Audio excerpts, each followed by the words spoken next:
नमस्कार. रावित भावमध्ये आपल्या सर्वांचं स्वागत आहे. कालच मी त्या मुलीचा व्हिडिओ पोस्ट केला होता की जिने ड्रायव्हरच्या पत्नीबद्दल अपशब्द वापरले होते. खूप लोकांनी सपोर्ट केला.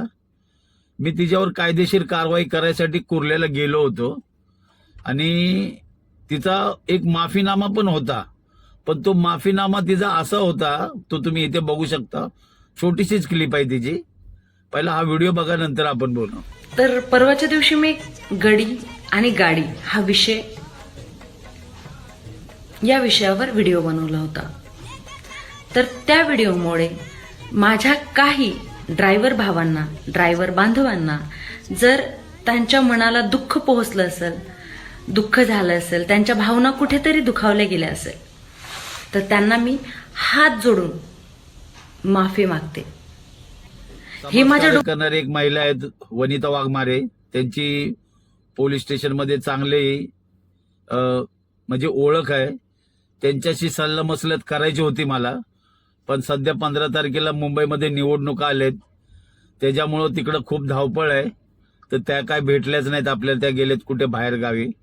तर त्याच्यामुळं काय झालं की फोनवर मी त्यांच्याशी बोललो, ते बोलले की 2 दिवसात देणार आहे. पुन्हा मी ट्रेन पकडायला आलो तर मला पुन्हा तिचा हा व्हिडिओ आला की ती खूपच अपसेट झाली. मुळात तिला मला वाटतं लहान मुलगी आहे आणि ती खूप कष्टातून तिनं हे केलंय, तिनं वक्तव्य केलं, हे चुकीचंच आहे. पण माझ्या सर्व ड्रायव्हर बांधवांना विनंती आहे, का माहित आहे का, सगळ्या सहनशक्तीना एकदम सहन करण्याची जी ताकद आहे ना, ही आपल्या ड्रायव्हर भावांवर आहे.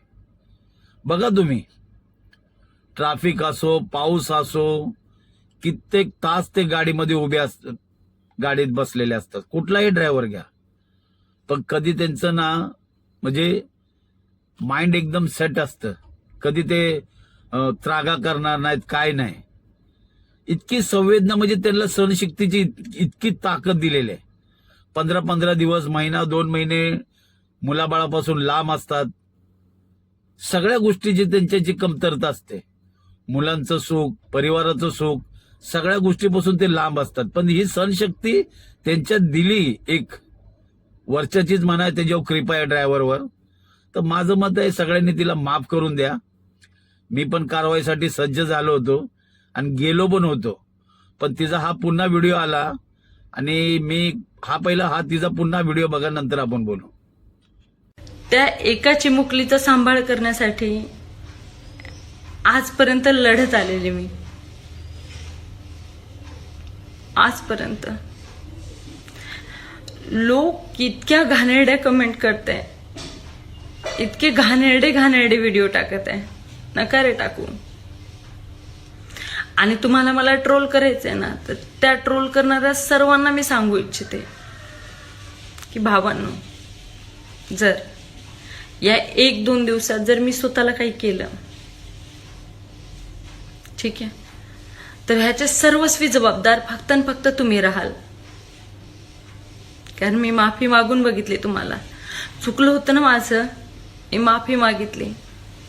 एवढंच नाही, जर माझ्या मुलीला जर काही झालं, तर हा पुन्हा तिचा व्हिडिओ आल्यानंतर मी विचार केला की चला जाऊ द्या, आपल्या मुलीपेक्षा लहान आहे, बहुतेक तिला एक मुलगी सुद्धा आहे.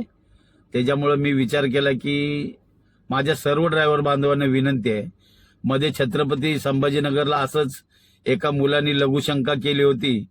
त्यांनी माफीचा व्हिडिओ दिला, पण तरी सुद्धा लोकांनी इतकं ट्रोल त्याला केलं ना की अखेर शेवटी त्यांनी आत्महत्या केली.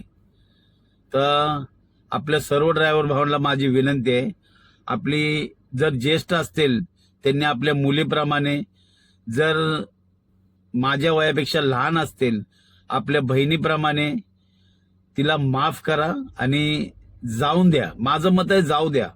आपलं मन मोठं करा. माफ करण्याने काय होतं, कुणी छोटं होत नाही.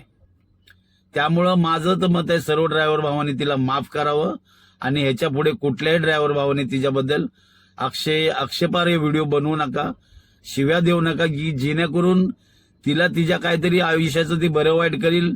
तिची जर मुलगी असेल तर ती रस्त्यावर येईल.